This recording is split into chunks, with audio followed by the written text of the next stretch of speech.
بین المسالک ہم آہنگی مفہوم اور عملی تصور.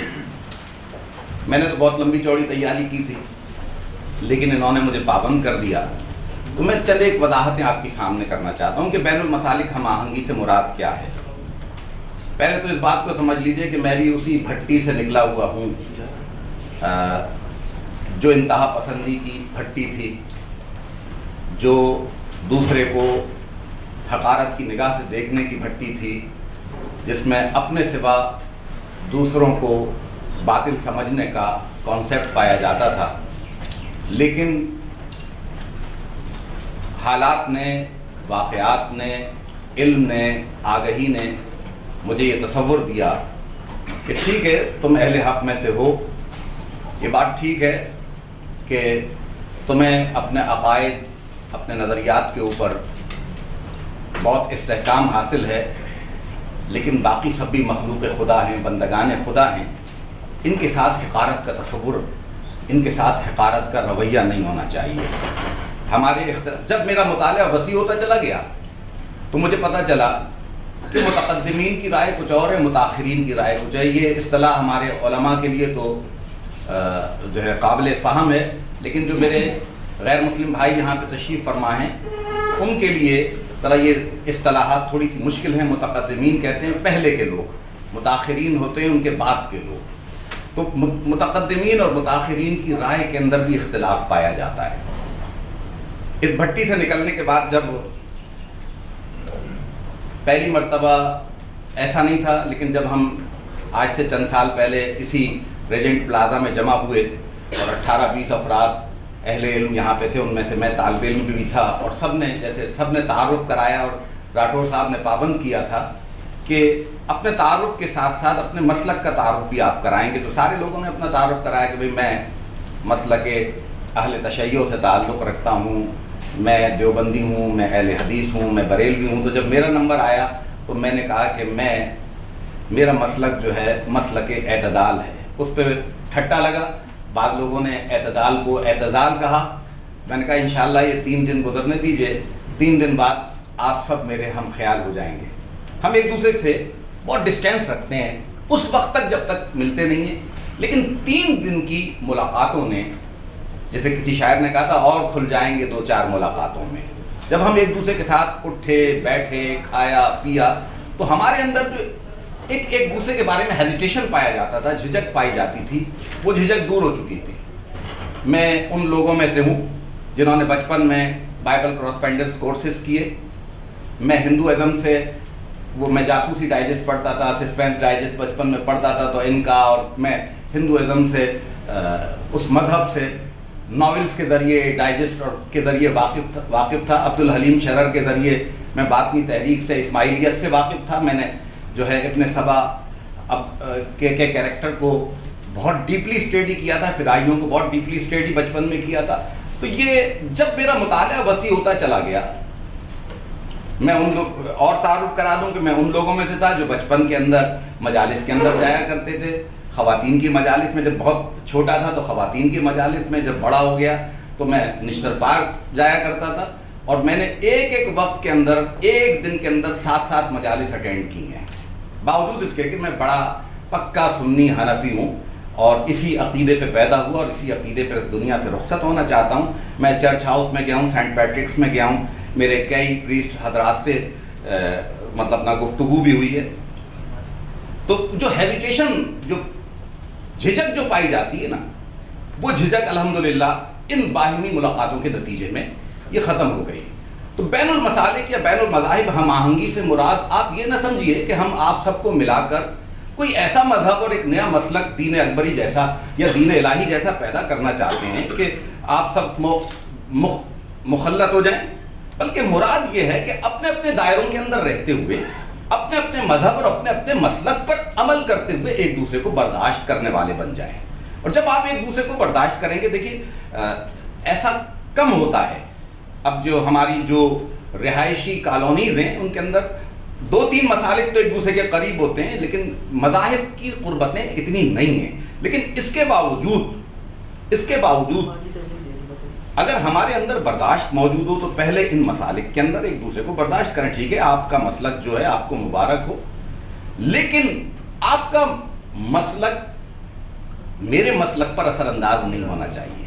اختلاف اپنی جگہ پر, اس اختلاف کو شائستگی کے ساتھ علمی انداز میں پیش کرنا یہ ہم سب کی ذمہ داری بنتی ہے. دیکھیے ہم سب اپنے اپنے مقام پر یہاں وہ علماء کرام تشریف فرمائیں کہ جن کی ابتدا کے اندر 500-700 افراد نماز جمعہ ادا کرتے ہیں. ایسے لوگ موجود ہیں جن کو ماننے والوں کی تعداد ہزاروں سے متجاوز ہے. اگر آپ اس شائستگی اور اختلاف رائے کو علمی انداز میں پیش کرنے کا رویہ اپنا لیں تو اس معاشرے کے اندر جو فاصلے ہیں وہ بے انتہا ختم ہو سکتے ہیں. دیکھیے میں ان بزرگوں کی صحبتوں کے اندر مجھے وہ صحبتیں ملی, علامہ شاہ احمد نورانی رحمۃ اللہ تعالیٰ علیہ کے ساتھ میں نے کافی وقت گزارا. 1974 کے اندر 1970 میں وہ MNA بنے. 1974 کا جب دستور بنا اس میں مسلم کی تعریف کا ایک مسئلہ آیا. چیلنج کیا مولانا کوثر نیازی نے کہ آپ لوگ تو علماء کرام ایک مسلمان کی تعریف بھی پیش نہیں کر سکتے. علامہ عبد المصطفیٰ الازہری جو شیخ الحدیث تھے دارالعلوم امجدیہ کے, انہوں نے مسلم کی مسلمان کی متفقہ تعریف لکھی, اور مولانا سمیع الحق کے والد مولانا عبدالحق صاحب اس وقت MNA تھے. یہ تھی بین المسالک ہم آہنگی کی ایک مثال کہ اب تعریف میں نے لکھی اور پیش مولانا عبدالحق کریں گے. اور جو مرحلہ 1974 کے اندر پیش آیا, اس مرحلے کے اندر مولانا نے سمجھ لیا کہ ہم اکیلے بریلوی اہل حق جو ہیں کچھ نہیں کر سکتے جب تک کہ ہم اپنے گرد و پیش لوگوں کو اپنے ساتھ نہ ملا لیں. یہاں میں کیونکہ میرا موضوع بین المسالک ہم آہنگی ہے, اس لیے میں اس حوالے سے آپ کی خدمت میں عرض کرنا چاہتا ہوں کہ 2 مثالیں میں آپ کے سامنے پیش کروں گا بین المسالک ہم آہنگی کی اس دور کے اندر. ایک میں نے مثال مولانا شاہ احمد نورانی کی پیش کی, اور انہوں نے اپنی عملی زندگی کے اندر ملی یکجہتی کونسل جیسا کامیاب تجربہ کیا. یہ خالی مولانا شاہ احمد نورانی کی کریشن نہیں تھی, اس کے اندر مولانا سمیع الحق اور قاضی حسین احمد, علامہ ساجد میر صاحب, یہ سب شامل تھے. علامہ ساجد نقوی صاحب اس کے اندر شامل تھے. ان سب کے ایثار کے نتیجے میں عالم اسلام کے اندر ایک ایسا اتحاد, ایک ایسا تجربہ لوگوں کے سامنے آیا کہ عالم اسلام میں کوئی بھی ملک اس کی مثال پیش نہیں کر سکتا کہ ہم نے اپنے اختلاف و انتشار کو ایک جگہ بیٹھ کر کیسے دور کرنا ہے. اس بات کو بھی جان لیجئے کہ یہ تجربہ آج کے دور میں نہیں ہوا. اس وقت بڑا امن ہے پاکستان کے اندر. اس وقت ایک دوسرے کو مارو اور مر جاؤ کے نعرے نہیں لگ رہے. ایک دوسرے کے لیے کافر کافر کے سلوگنز جو ہے نا بلند نہیں کیے جا رہے. وہ وقت تھا جب مساجد اور امام بارگاہیں انتہائی غیر محفوظ ہو گئی تھیں. لوگ سوچتے تھے کہ نماز پڑھنے, عشاء کی نماز پڑھنے مسجد اور امام بارگاہ میں جائیں نہ جائیں, مجلس میں جائیں نہ جائیں, لوگوں نے کالے کپڑے پہننا بند کر دیے تھے. اپنے تحفظ کے خاطر مائگریشن شروع کر دی تھی, اپنے گھر بیچ کے ان اپنے سرکلز کے اندر, اپنے دائروں کے اندر آئسولیشن شروع ہو گئی تھی. اس دور کے اندر مولانا شاہ احمد نورانی اور ان کے تمام مسالک کے رفقا نے ایک ایسا کامیاب تجربہ کیا کہ ایک دوسرے یہ جو ٹارگٹ کلنگ کا جو سلسلہ تھا, بم دھماکوں کا سلسلہ تھا, خودکش دھماکوں کا جو سلسلہ تھا, اللہ رب العالمین کے فضل و کرم سے وہ ختم ہو گیا. اس انتہا پسندی نے ہمیں کیا دیا. مفتی جمیل شہید سے میرے بڑے اچھے تعلقات تھے. میں عالمی مجلس ختم نبوت کے دفتر کے اندر جایا کرتا تھا, تو میں نے مفتی صاحب کی خدمت میں عرض کیا کہ مفتی صاحب ان نعروں نے کیا دیا, آپ کا ادارہ جامعۃ العلوم الاسلامیہ ویران ہو گیا. کتنے اہل علم ہیں جو خاک و خون کے اندر غرق ہو گئے, کتنے جن سے کتنا زمانہ استفادہ کرتا. تو خدا کے واسطے اس پہ آپ غور کیجئے اور اس چیپٹر کو کلوز کرنے کی طرف آئیے. الحمدللہ ایک مثال یہ. دوسری مثال میں آیت اللہ خامنائی کی پیش کرنا چاہتا ہوں کہ انہوں نے جب دیکھا کہ کچھ لوگوں کے رویوں سے, کچھ ان کے علماء کے رویوں سے, کچھ ذاکرین کے رویوں سے معاشرے کے اندر انتہا پسندی عام ہو رہی ہے اور اس کا ریئیکشن بہت خطرناک آتا ہے, تو انہوں نے فتویٰ دیا اور اہل تشیع فقہ جعفری کے ماننے والے جو زندہ مجتہد کی تقلید کرتے ہیں, انہوں نے اس کو اوبے کیا کہ مقدسات اہل سنت, مقدسات اسلام, ان کے خلاف کوئی بھی نازیبا بات جو کرے گا وہ قابل برداشت نہیں ہے اور وہ اس کا اہل تشیع سے کوئی تعلق نہیں ہے. دوسرا انہوں نے فتویٰ دیا اور وہ فتویٰ انتہائی عام ترین ہے کہ انہوں نے کہا کہ اگر کہیں جماعت ہو رہی ہے اور امامت کرنے والا پیش نماز پیش امام اہل سنت کا ہے، امام ہے، تو اہل تشیع پہ واجب ہے کہ وہ اس جماعت کے اندر شامل ہو کر نماز پڑھیں۔ اور ساتھ انہوں نے دلیل اور جو فقہی دلیل فراہم کی اور جو اس کی فضیلت بیان کی، کہا کہ یہ اس طریقے سے جیسے آپ نے رسول اللہ صلی اللہ علیہ وسلم کی ابتدا میں نماز پڑھی ہو، اس کی فضیلت یہ ہے۔ تو میں سمجھتا ہوں کہ اتنی وسعت قلبی جب ہمارے اکابرین میں پائی جاتی ہے تو کیا اس سے قدر کم اپنی کیپیسٹی کے مطابق ہم اپنے اندر وسعت قلبی پیدا نہیں کر سکتے؟ دیکھیے، ہم جتنے مسالک کے لوگ یہاں پر بیٹھے ہوئے ہیں اچھے طریقے سے جانتے ہیں کہ ہمارے مسالک کے اندر بھی بہت ساری کلاسیفیکیشنز موجود ہیں، مختلف نظریات، مختلف افکار کے حامل لوگ ہیں۔ اب ایک ایک مسلک کے اندر بھی کئی مسالک اور علماء کی تقلید اور علماء کی رائے پر عمل کرنے کے حوالے سے جو ہے گروپ پائے جاتے ہیں جو ایک دوسرے کو تنگ نظری کی نگاہ سے دیکھتے ہیں۔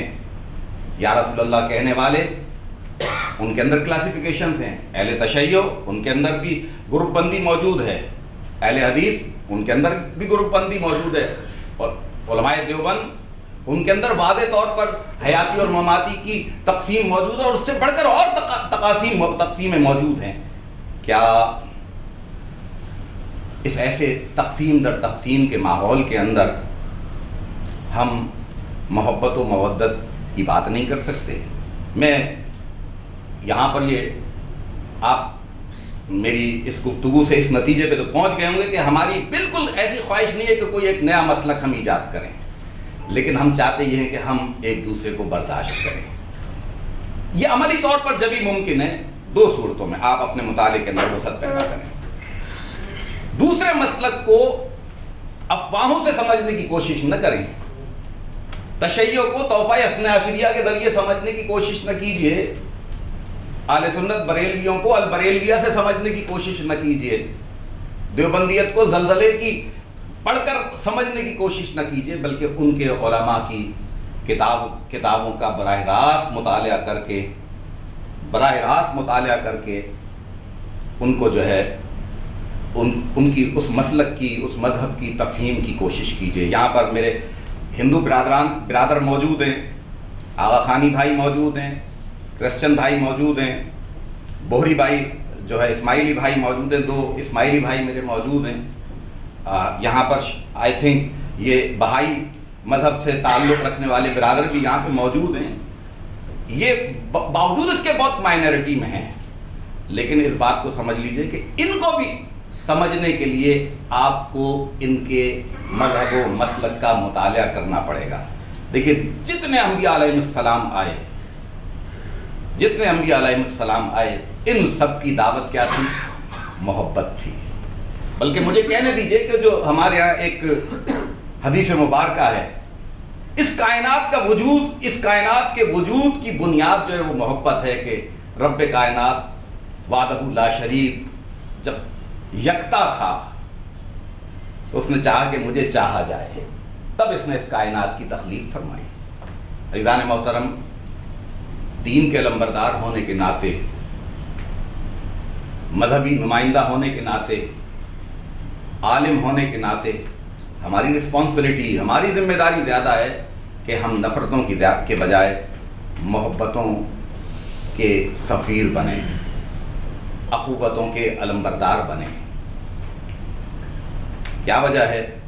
کیا ہی اچھا ہو کہ آپ مزے کی بات ہو کہ محرم الحرام کی مجلس ہو اور اس مجلس کے اندر ذکر حسین کرنے کے لیے علماء دیوبند تشریف فرما ہو، اہل حدیث علماء تشریف فرما ہو، میلاد النبی صلی اللہ علیہ وسلم کا اجتماع ہو، اور اس میلاد النبی کے اندر اہل حدیث علماء اور اہل تشیع علماء حضور کے خصائص بیان کر رہے ہوں، حضور کے معجزات کا تذکرہ کر رہے ہوں، ختم بخاری ہو رہی ہو، اور بریلوی عالم دین آ کے بخاری شریف کی آخری حدیث بیان کر رہا ہو اور اس کی وضاحتیں اور تشریحات پیش کر رہا ہو، اس سے کسی بریلوی کی بریلویت پر فرق نہیں پڑے گا، کوئی اہل حدیث مشرک نہیں ہو جائے گا، کوئی دیوبندی بدعتی نہیں ہو جائے گا، کسی بریلوی کے عشق رسول کے اندر، کسی اہل تشیع کے حب اہل بیت کے اندر کمی نہیں آئے گی، لیکن ہم وہ چراغ روشن کریں گے، ہم وہ پھول کھلائیں گے جس کی خوشبو سے زمانہ مہکے گا۔ عزیزان محترم، آپ جو لوگ تشریف فرما ہیں، یہ پاکستان کا حال بھی ہیں اور پاکستان کا مستقبل بھی ہیں۔ آپ کے سٹیپس جو ہیں، آپ کی جو فکر ہے، آپ کی جو سوچ ہے، وہ ہمارے مستقبل کو متعین کرے گی۔ بنیاد یہی ہے کہ اپنے علم کے اندر وسعتیں پیدا کریں، اپنی سوچ کے اندر وسعتیں پیدا کریں، اپنے اندر برداشت کا مادہ پیدا کریں، کسی بھی اللہ کے بندے کو حقارت کی نگاہ سے نہ دیکھیں اس کے مذہب و مسلک کی بنیاد پر۔ ایک بات میں اور عرض کرنا چاہتا ہوں کہ دیکھیے، پاکستان کے اندر جو بالخصوص دو کمیونٹیز، ہندو کمیونٹی کراچی کے اندر اور کرسچن کمیونٹی تقریباً پورے پاکستان کے اندر، اس کے ساتھ ایک بڑا ظلم عظیم ہے۔ میرا ایک کیس تھا، میں نے جو وکیل کیا، اقبال پال نام ہے ان کا، وہ کاؤنسلر بھی رہے، کرسچن ہیں، آئی تھنک وہ پروٹیسٹنٹ ہیں یا کیتھولک ہیں۔ ان سے میری بات چیت ہوتی رہتی تھی۔ میں نے کہا یار یہ کیا وجہ ہے، تم لوگ اپنی کمیونٹی کی ترقی کے لیے، تم تو پڑھ لکھ گئے، اپنی کمیونٹی کی ترقی کے لیے کوشش کیوں نہیں کرتے؟ کب تک ان کے ہاتھ میں جھاڑو اور بانس کی ونجی رہے گی؟ اس کمیونٹی کو اس کام سے کب تم نکالو گے؟ وہ کہہ رہے جی ہمارے بڑے کوشش نہیں کرتے، لیکن میں آپ کی خدمت میں عرض کرنا چاہتا ہوں، ان دونوں کمیونٹیز کے نمائندوں کی خدمت میں، دیکھیے آپ کے ہاتھ میں جھاڑو اور بانس کا ٹکڑا مذہبی طبقات نے نہیں دیا ہے، حکمرانوں نے دیا ہے، آپ کے اپنے بڑوں نے دیا ہے۔ جب تک آپ اپنے آپ کو بدلنے کا ارادہ نہیں کریں گے، تب تک آپ کے اندر تبدیلی نہیں آئے گی۔ آپ ہمیں کم سے کم آپ کے ساتھ جو معاشرتی جو تفرقہ رکھا جاتا ہے، فرق رکھا جاتا ہے، اس کے ذمہ دار یہاں پہ تشریف فرما علماء کرام نہیں ہے، یہ تو اہل محبت ہیں۔ یہ جب آپ ان سے ملیں گے، آپ کو اپنے برابر میں بٹھائیں گے، آپ کو اپنے ساتھ کھلائیں گے۔ مجھ سے اکثر لوگ سوال کرتے ہیں جی میرا کلیگ ہندو ہے، کرسچن ہے، یار وہ اس کے ساتھ ہم کھا لیا کریں، پی لیا کریں، یہ کر لیا کریں۔ میں کبھی اگر وہ کوئی حرام نہیں کھا رہا جس کو آپ کی شریعت نے منع کیا ہے، تو پھر اس کے ساتھ کھانا پینا، اس کے ساتھ آپ کے سماجی تعلقات آپ کی تبدیل کا باعث بنیں گے، آپ کے اخلاق سے متاثر ہوگا، وہ آپ کے قریب آئے گا۔ دوسری بات یہ، وہ مخلوق خدا ہے یار، اس کے ساتھ اگر کوئی اس کے ساتھ آپ کوئی فرق والا بیہیویئر رکھو گے، طبقاتی فرق اس کے ساتھ ملحوظ خاطر رکھو گے، تو پھر ہاؤ کین پاسبل کہ وہ تمہارے قریب آئے اور تمہارا رب تم سے راضی ہو۔ عزیزان محترم، برداشت پیدا کیجئے اور برداشت کے رویوں کو عام کیجئے، وسعت مطالعہ پیدا کیجئے، اور یہ ساری باتیں جو میں آپ کی خدمت میں عرض کر رہا ہوں، میں قرآن آیات، احادیث مبارکہ آپ کی خدمت میں پیش کر سکتا ہوں، لیکن میں موقع کی مناسبت سے یہ کہنا چاہتا ہوں کہ یہ سب چیزیں مدلل ہیں، اور ان سارے حقائق کو میں آپ سب جانتے ہیں، لیکن یوں سمجھ لیجئے کہ یہ سفر ہے کٹھن۔ کسی شاعر نے کہا تھا، یہ قدم قدم بلائیں یہ سواد کوئے جانا، وہ یہیں سے لوٹ جائیں جنہیں زندگی ہو پیاری۔ جب اس کام کے لیے آپ نکلیں گے تو سب سے زیادہ ریزسٹنس کا سامنا آپ کو اپنی کمیونٹی سے کرنا پڑے گا۔ میں بہت سارے بین المسالک پروگرام میں جاتا ہوں، یہ تو ایک NGO کے تحت ہے، لیکن میں مجالس یوم امام حسین میں اور ایسے مواقع پہ جاتا ہوں، تو میں وہاں پہ یہی عرض کرتا ہوں کہ جب تک ہم اپنے گھر سے اس محبتوں کے سفر کا آغاز نہیں کریں گے، ہم کامیاب نہیں ہو سکتے۔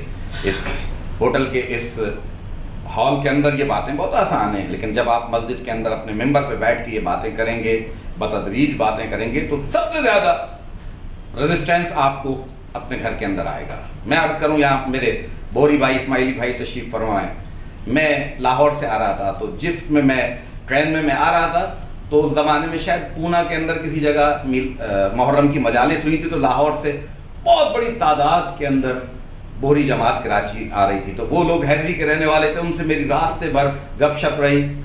وہاں کچھ ایسی خواتین تھیں پیاری، وہ میری ماں اور بہنوں جیسی تھیں، انہوں نے کھانے میں مجھے شریک کیا، اور انتہائی صفائی والے لوگ، انہوں نے کہا کہ ہمیں اس پہ بیسٹ انعام ملتے ہیں کہ ہم اپنے علاقے کو، اپنے ماحول کو صاف ستھرا رکھتے ہیں۔ تو میں تو ان کے ان رویوں سے متاثر ہوا الحمدللہ۔ تو میں آپ تمام احباب کی خدمت میں عرض کرتا ہوں کہ جب یہ فکر آپ کے قلب میں جاگزی ہو جائے کہ ہمیں محبتوں کا امین بننا ہے، ہمیں لوگوں کو جوڑنا ہے، تو پھر اس سفر کا آغاز کر دیجئے۔ آخر میں ایک چھوٹا سا واقعہ سنا کر میں اپنی گفتگو کا اختتام کرتا ہوں۔ حضرت شیخ الاسلام والمسلمین خواجہ فرید الدین گنج شکر اللہ رحمہ پاک پتن شریف میں آپ کا مدار ہے،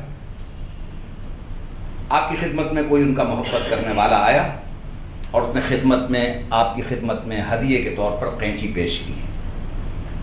اس نے ہدیے کے طور پر قینچی پیش کی تو بابا نے پوچھا، بابا صاحب نے، کہ بابا کہہ کے مخاطب کیا اپنے سامنے والے کو، بابا یہ قینچی کتنے کی تو لایا ہے؟